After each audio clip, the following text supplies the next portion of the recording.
know what it's like when people don't believe you. Tell me about the night you went to find the black ewe." It was several minutes before Iris spoke again. Gwyn waited patiently while she searched for words to tell him what few people would believe. "I wasn't frightened," she said slowly. "It was exciting out there, with the rain shining in the torchlight. I had a feeling that something was going to happen, something that I'd always wanted but never understood. Couldn't find the black ewe. I called and called. You gave her a name, remember? Berry? Because her wool was a purpley black like the dark fruit. I had to go higher and higher, and it began to get cold. I'd forgotten my gloves, and my fingers felt so stiff I could hardly hold the torch. I wanted to rest and warm my hands in my pockets, but I couldn't because of the torch. And then I saw Berry. She was standing by the big rock just past the last field, where it's quite flat except for the rock. I called to her and put out my hands, and I dropped the torch. It was so black. I tried to move in the dark, but I fell. I rolled and I rolled. I don't know how far. Then I managed to grab a tuft of grass and stop myself." The girl stopped speaking and stroked the patchwork quilt, spreading her fingers out as though she wanted to feel her way back to a place where she had once belonged. "I thought I was going to die," she went on, "either from cold or falling or the wet. And then I saw a light far away. There weren't any stars. The lights came closer, and all around it the storm shone like a rainbow.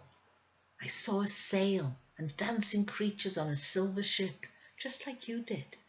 And I wanted to touch it. I wanted so much to be with it. And then," Gwyn begged, "they took me in." "Who took you in?" "The children. Only they're not really children. They're quite old and very wise. And they've never grown, like me. They took me to that other world, the place you saw in the web. And Berry was there too. She knew her name, but her fleece was silvery grey instead of black. And my hair was pale, and so was my skin. And I never grew, and nor did she. Is it a good place?" "Yes, it is." "Why did you come back?" "Well, you called for me, didn't you? At first your calls were very faint, and then when Nine gave you the gifts, your voice became so loud we couldn't ignore it. We sent the spider because you wanted to see me. She was all we had, and that's how I could see you, back here, in cobwebs." "Cobwebs?" said Gwyn. "You mean there are more spiders, and you use them like television?" Iris looked pityingly at him. "Not television," she said. "Our cobwebs are far more wonderful than that." "Tell me more about the place out there. Could I go there?" This time Iris ignored his question. "Find Arianwen," she said. "But how?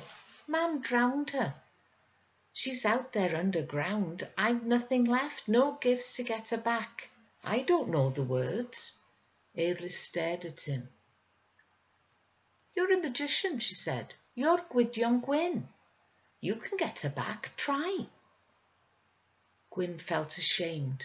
Under the compelling gaze of those arctic eyes, he left the chair beside the bed and slipped silently out of the room. He went downstairs, pulled on his boots. The rain had stopped, and there was nothing to remind him that he would need a coat. He opened the front door and closed it noiselessly behind him. Within seconds he was standing outside the circle of hawthorn trees.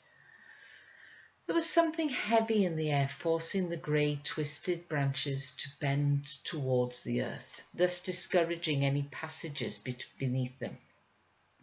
Gwyn hesitated. Was it possible that even the trees were possessed? He stepped quickly into the circle and gasped at the thorn tore into his shoulder. The sodden ground was beginning to freeze, and the white mist hung low over the grass. There was someone or something else within the circle. He could feel it, drawing him back towards the thorn trees. In order to resist it, he had to fling himself to the ground and crawl towards the centre. Once there, Gwyn did not know what to do. He tried to remember how he had felt when he had hit Dewi Davies. But this was different. Something was distracting him, tugging his mind away from what he wanted to do.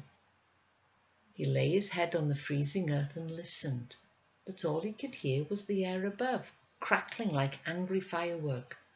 And then he too began to get angry.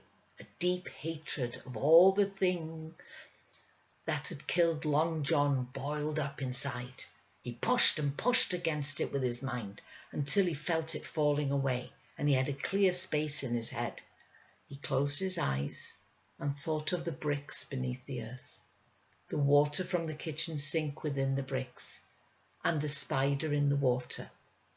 He brought up his hands to rest beside his head, thrust downwards, and felt himself plunging through the earth, down and down